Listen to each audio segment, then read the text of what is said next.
Hi guys, Riaz here from Blades and Triggers, and welcome back. I think it's been some time that I've been on the screens of actually sharing or making a video, and I thought, why not start it off with a bit of a bang. I've got the Umarex T4e HDB 68 with me here today. Yeah, sounds like a bit of, or quite a bit of letters going in there, but HDB standing for Home Defense Blaster. And yeah, we're going to take a quick look at what it's actually made out of. Unfortunately, no shooting in this video today. We're going to be saving that for another one where we're going to be taking a look at a bit of a comparison between this and the HDX. But yeah, let's take a look at the Umarex HDB.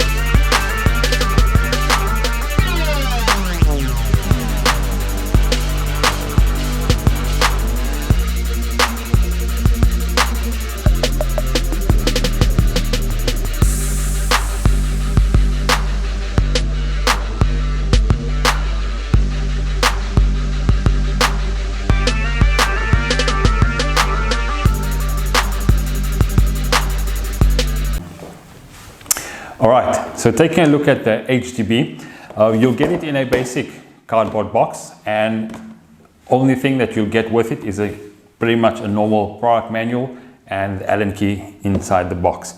Everything is basically contained in the rifle, or let's call it the sawn-off shotgun, because that's what it actually looks like. Although it doesn't pump. There's no pumping action to this. It is a semi-auto rifle, and it shoots a 68 caliber, either nylon balls, pepper balls, or anything that you'd like for that matter. The full exterior of the rifle is pretty much polymer. You do get a metal barrel and the metal sleeve at the bottom that actually holds your balls, but other than that, everything else besides just the ear tidbits are metal. But over and above it all, quite a rugged feel, a rugged gun. I must say, I'm not really put off by the plastic or the polymer. It makes the gun a lot lighter and easy to actually handle. Whereas if you have a full metal rifle, you're gonna have to run around with something weighty. Well, this specific model at just under 2 kilos would actually make a decent difference in terms of what you're gonna do, or just basically moving it around to actually shoot or get it going. So as I mentioned, it's a 68 caliber ball that you'll be able to shoot out of here. It takes 16 rounds in its magazine chamber that runs quite nicely at the bottom. And how you load that is by pulling the lever forward, clipping in place, and putting your balls down at the bottom. So as I mentioned, you can shoot nylon peppers, or I wouldn't really recommend paintballs because it shoots at quite a high velocity. You're getting about 16 joules out of this bad boy. And yeah, that we're going to be looking forward to seeing what it can actually do on a couple of targets. And the only thing that it uses to actually shoot those balls is a 12 gram CO2 bottle. We have one lying over here, but we'll get a bit of a look of that now. And the 12 gram CO2 bottle basically goes into the handle. Only thing that you need to do is unscrew that nut and get it into the chamber where your 12 gram CO2 is, and off you go. Just quick, easy, punch that bottom nut and it will activate the CO2 and off you go. So it has its quick puncture mechanism, and it does basically give you an indication there of push. So the quick puncture mechanism, once your gas cylinder is in, give it a firm tap, and yeah, activate the gas, and then off you go. It's quite a nice bit of checkering around the handle, which is quite cool.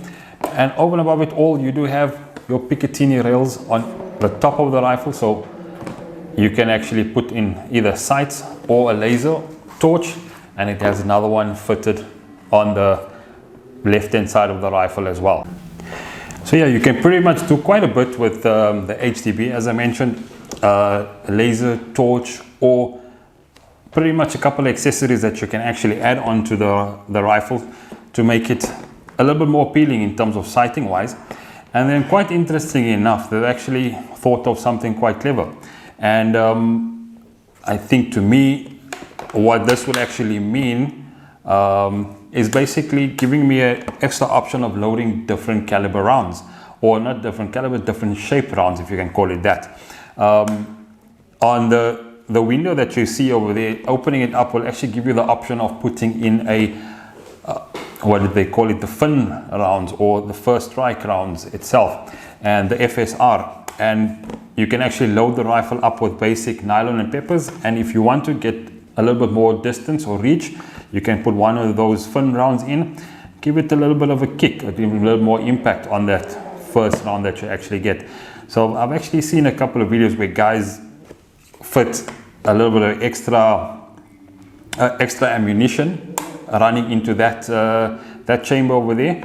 But other than that, I mean, yeah, it's up to you to think of what you can actually use that for. Besides, most likely just cleaning the barrel if need be. That would be pretty much a decent, or the reason for that over there.